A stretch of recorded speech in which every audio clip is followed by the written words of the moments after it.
Okay, so strap yourselves in for this deep dive. We are diving headfirst into some pretty intense debates happening right now in the Islamic community. We're talking accusations flying back and forth, strong opinions, the whole works. You're right, it's like a crash course in how dynamic things are in Islam these days, especially with everyone online. Yeah. I mean, these sources really expose the fault lines, Absolutely. So let's just jump right into it. First up, we have Mufti Tariq Masood dealing with some serious accusations of blasphemy. What exactly happened, and how's he responding to all the heat? Well, you have to understand, blasphemy is a huge EE deal in Islamic discourse. It carries a lot of weight, and the consequences can be, well, pretty serious. The interesting thing here is how Masood is presenting this whole thing. He's making it seem like he was expecting this kind of reaction all along. You're right. It's like he's thinking 10 steps ahead. Exactly. He's framing this as a test of faith, almost like he prepared for it spiritually beforehand. It's almost as if he's downplaying how much he needs external approval. You know what I mean? Exactly. He's emphasizing how ready he was internally, how strong his faith is, and in doing that, he kind of shifts the focus, doesn't he? He does. It's subtle. Right. He even brings up how he doesn't charge for his teachings and the whole thing about people converting to Islam because of people like ZakirNaik. It's like he's using his own reputation as a shield. Like, look at my track record. How could I possibly be guilty? Exactly. He's carefully building this image of someone totally dedicated to sharing his understanding of Islam, which implicitly sort of draws a contrast between him and the people criticizing him. Speaking of controversial figures, ZakirNaik is back in Pakistan, and it's causing quite a stir.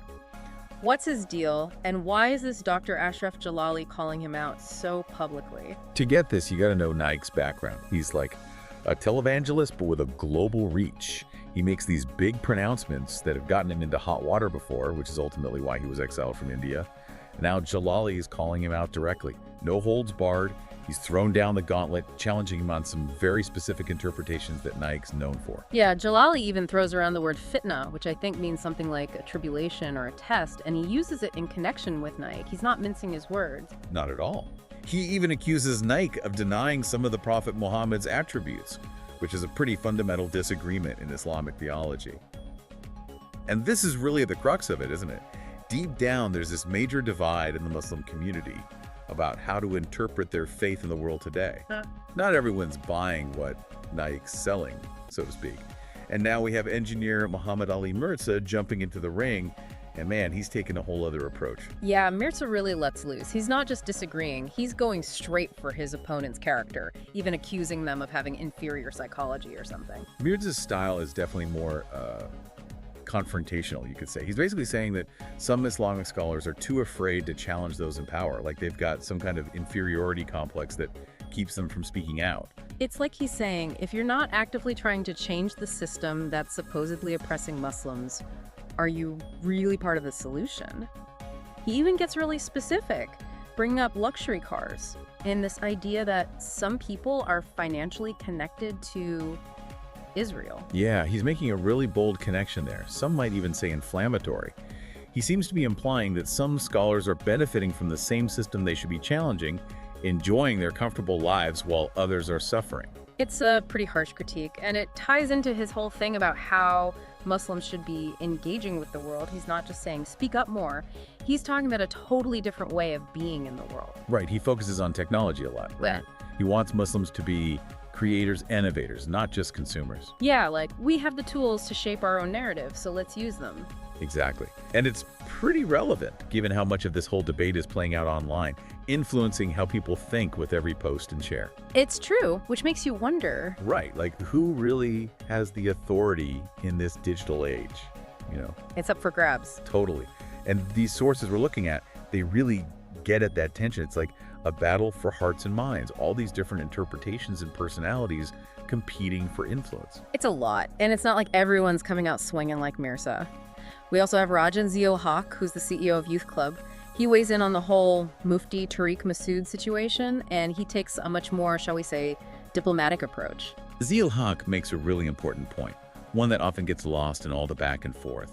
He reminds everyone about due process, Like, maybe we should give Masood a chance to clarify his position before we jump to any conclusions. It's definitely a different energy than we've been seeing from some of the others.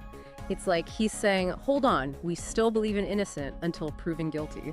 Exactly.